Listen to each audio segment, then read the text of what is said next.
congratulations on becoming the new drummer of Dream Theater, and an Thank you. epic new chapter in Dream Theater's life and also in your musical career.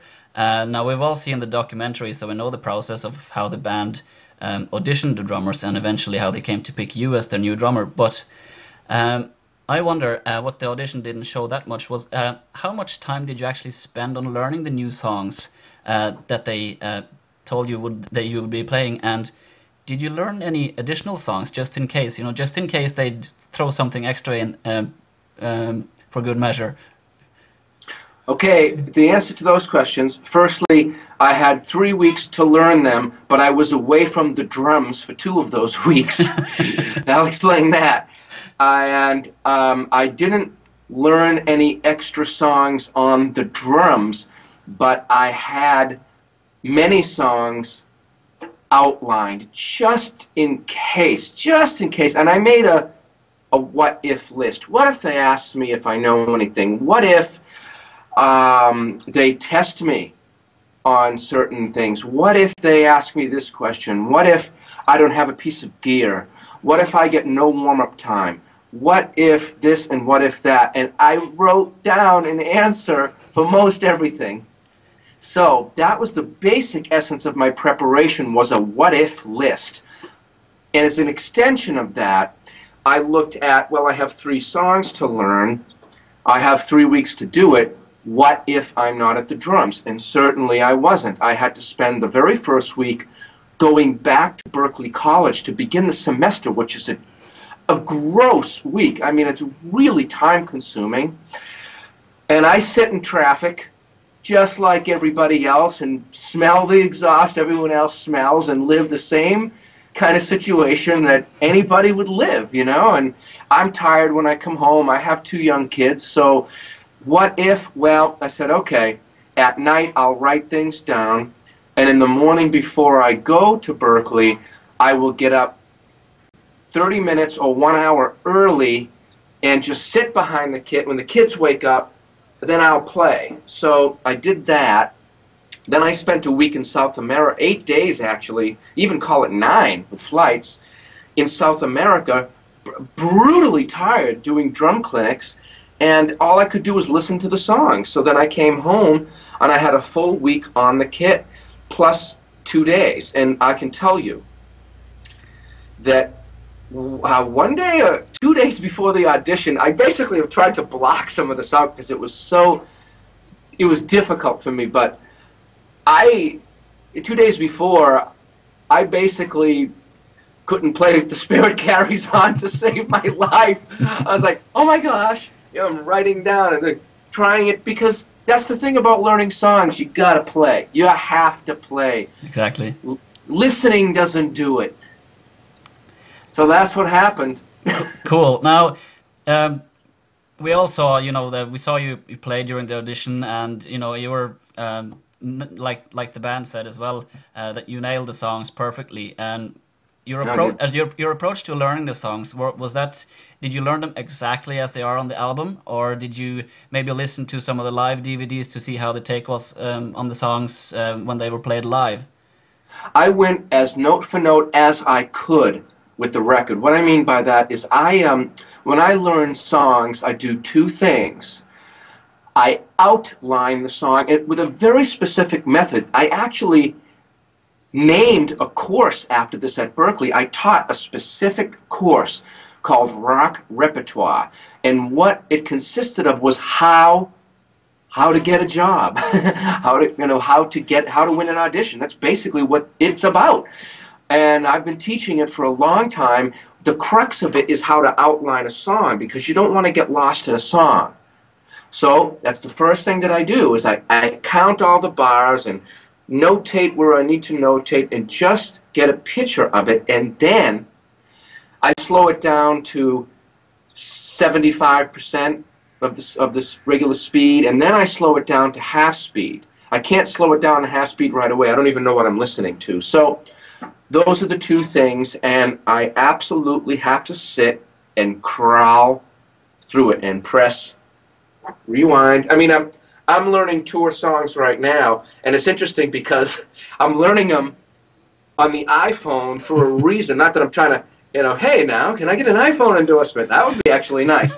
But, this is my email, the messages are going off like popcorn because I have so much to prepare for beyond learning songs for the tour. I don't want to miss anything. So there I am in the middle of one of the particular songs, and ding, it goes off. Oh no! And I'll get it afterwards. I'm crawling through the tune and pressing it. But that's the basic routine. And for the audition, I basically worked him up to full speed right before I went down. But by the time I did that, John, I knew them. I really, okay, I'm going to hit this splash cymbal right here and not this stack, or I'm going to hit this crash cymbal because I know I have to get around the side of this kit for a drum fill. So that's what actually happened. Does that help?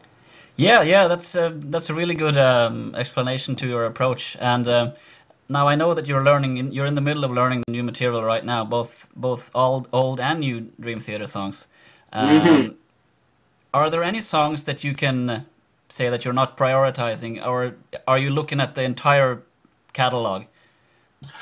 I've prioritized all the songs for the summer. And because I finished my drum tracks on the record already. And when, who, what, and where with those songs is to be determined in rehearsal. But I've been given a massive list, and for the summer. Yeah. So those are the songs. I had been listening to the entire catalog. I've listened to every song at least 3 or 4 times, and I have played along with the catalog. But there's a difference between learning the songs and playing to them. I know, yeah. Now the tour starts. The summer tour starts in July. That's right. Can we expect some new stuff in there as well? The new album isn't going to be released till September, but can we expect a few new songs as well on the set list? Well, that will be for those guys to determine, when the rehearsals hit. I'm definitely, I yield to what they would like to do on an awful lot of things for a couple of reasons. Number one, I'm new. So, and number two, I love the stuff that they do. I love what they come up with. I love their ideas. And I guess it's basically a big life change for me, but having a couple of kids, or having the full-time job, plus traveling to 4 continents every 2 years, so I travel that much, and maintain the job and maintain the kids. I've learned to let other people do their jobs and not get in their way. I used to have opinions on everything, and I've seen situations where somebody it doesn't have to be a band, but when somebody is kind of telling everybody else what to do all the time, nobody wants to be around that person, and in Berkeley I learned it. I learned that the smart managers gave autonomy, and I gave my students autonomy. You let people do things. So what I've learned with my own experience is just let it happen, because I have so much to do. I'm programming. I have all kinds of stuff up here that you can't see, but I have to figure out exactly what percussion to program and when to program it. I have a lot to learn. You know what I mean. I'm trying to catch up. There's a lot to do. Now, how did Berkeley feel when you told them that you were leaving? And did you have to wait a while before you told them as well? There was a long wait before it was made public. How did you deal with that? With the wait, before it was made public that you were the new drummer? Well, first, yes, I didn't say. I actually did not. Nobody should feel left out as far as not being told about me. I need to say something. I come from a very tight family, all right? Growing up, you're together every weekend, cousins, everyone brings food, you laugh, you do sports, you yell and scream. There's everything that happens in a family, every weekend. And so here I am growing up with that kind of family. I did not tell them until April 18th, till my birthday. You know how hard that was? I can So, imagine, like, you know, because everyone, I can imagine everyone would be at you every single day. Are you the one? Are you the uh, one? it was just like, without even getting into that, because most people were great. And I won't open the door to the few, but it was difficult at Berkeley. But at the same time, John, I had been wanting to leave there for a while and Yeah. not quit there. Not, I don't want to give the wrong impression. It's not like, oh, I mean, I want to leave. It was that I want to play. Again, I went there for a reason. I went there because I love to teach. Number one, I love to do it, so that's a good reason to go there to work. Number two, the colleagues that I had, the fellow faculty, I mean, I had something to learn from everybody.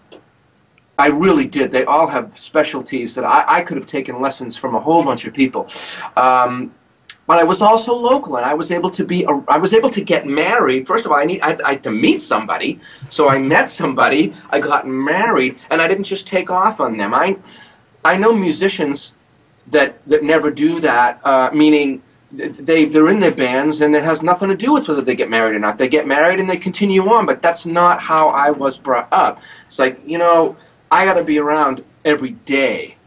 So I needed to make a change, and I worked there for a reason. Now, at some point, we got used to this whole kit and caboodle here in my house, and, I was not happy not playing. I just simply wasn't whole. I wasn't myself. So the time came where I just wanted to leave there. So I started putting the word out there privately a few years before this happened with Dream Theater. Mm.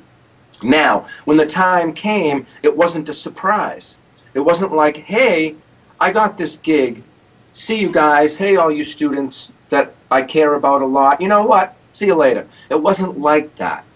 They already knew that I was putting the word out. So when this came around, I didn't feel like it was a big shocker that I was going to leave. So when I gave notice on the premise that I had been planning to go, and now I'm going to go. And that's all. That's it. Cool. It's honest. It was consistent with how I was, and I could not say anything about Dream Theater for a whole host of reasons. And I didn't want to in some ways because it was honest. I really wanted to try to put myself out there and go. That's a good inspiration for students. I mean, how do you do this? How do you pull it off? How do you go from your drum room to the stage? You put the word out there, not market. I didn't market on YouTube or anything, but I put the word out. And man, Dennis Chambers told me a while ago when he knew I wanted to get out there. He said, Mike, you just say yes to everything and keep your mouth shut. When another gig comes up, don't dust anybody.